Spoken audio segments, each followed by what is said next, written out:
अभिनेता सैफ अली खानवर हल्ला करणारा हल्लेखोर चक्क बांगलादेशी निघालाय। ठाण्यातून मध्यरात्री 2 वाजता त्याला पोलिसांनी अटक केली आहे आणि सैफवर हल्ला केल्यानंतर तो वरळीत नाश्त्यासाठी आला आणि तिथं गुगल पेनं त्यानं पेमेंट केलं। तिथूनच पोलिसांना सुगावा लागलेला आहे। पाहूया।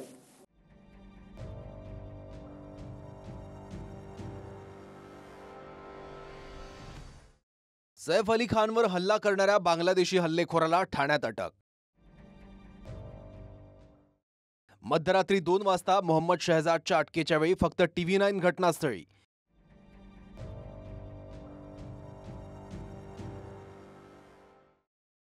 वरळीत नाश्ता करून जीपेनं पेमेंट केलं आणि जाळ्यात आला। सैफ अली खानवर हल्ला करणारा हाच तो बांगलादेशी हल्लेखोर मोहम्मद शरीफुल इस्लाम शहजाद।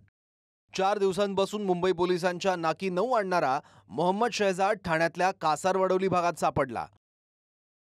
गुरुवारी मध्यरात्री सैफ अली खानच्या घरात घुसून चाकूनं हल्ला करून शहजाद नाश्ता करण्यासाठी वरळीतल्या स्किल वर्क या कॅफेत आला।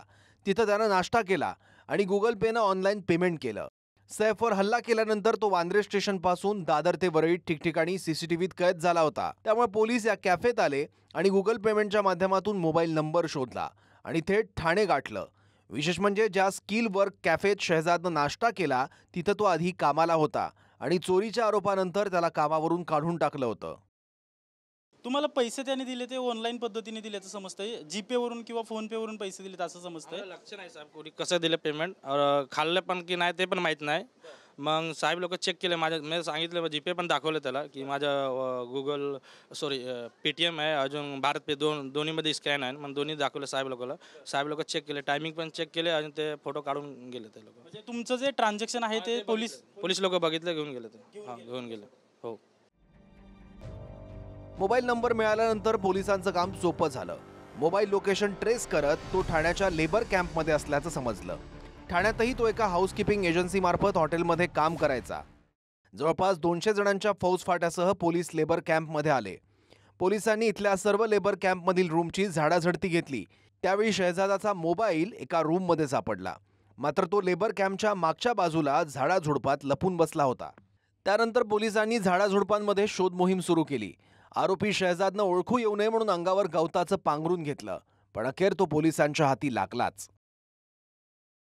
जवळपास 200 पेक्षा अधिक पोलीस या ठिकाणी रात्री 3:30 वाजता आले होते आणि पोलिसांनी पूर्ण कारवाई केली आणि आरोपीला त्या मुसक्या वडल्याला पाहायला मिळतं। याच भागात याच ठिकाणी तो आरोपी लपलेला होता। अंगावरती हे जे गवत आपल्याला दिसतंय त्यांनी त्या अंगावरती पांघरून तो या ठिकाणी लपून बसलेला होता। संपूर्ण पोलिसांनी कारवाई केली आणि ही आरोपीच्या मुसक्या या ठिकाणी आवळल्या।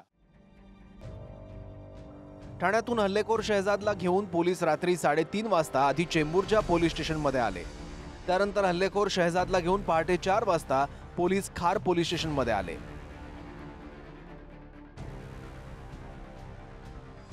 पोलिसांनी हल्लेखोर शहजादला वांद्रे कोर्टात हजर केलं। त्यानंतर कोर्टानं त्याला 5 दिवसांची पोलीस कोठडी सुनावली।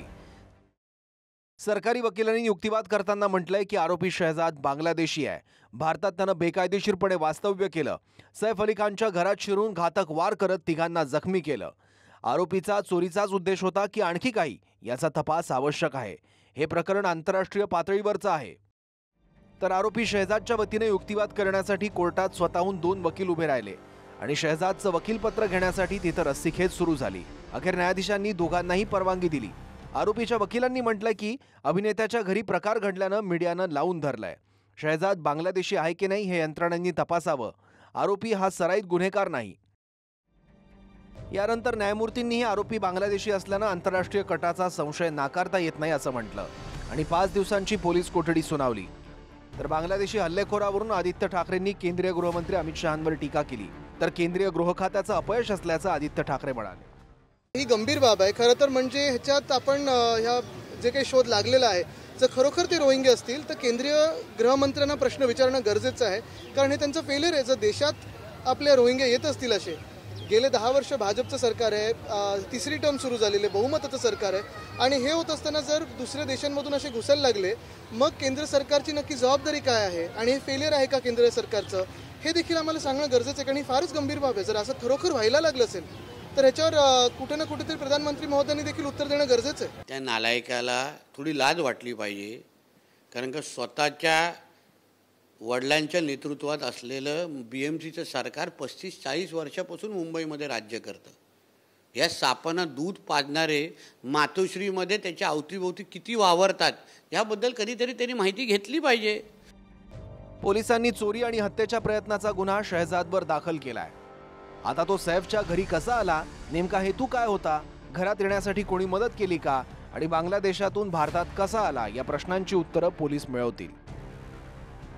ठाण्याहून कृष्णा सोनारवाडकर, जय पवार आणि गोविंद ठाकूरसह हिरा ढाकणे, TV9 मराठी, मुंबई. दिशा कॉम्प्युटर इन्स्टिट्यूट घेऊन येत आहे कॉम्प्युटर प्रशिक्षणातील सगळ्यात मोठी discount offer, big discount days. अधिक माहितीसाठी तुमच्या जवळच्या दिशा कॉम्प्युटर इन्स्टिट्यूटच्या शाखेत जाऊन संपर्क करा.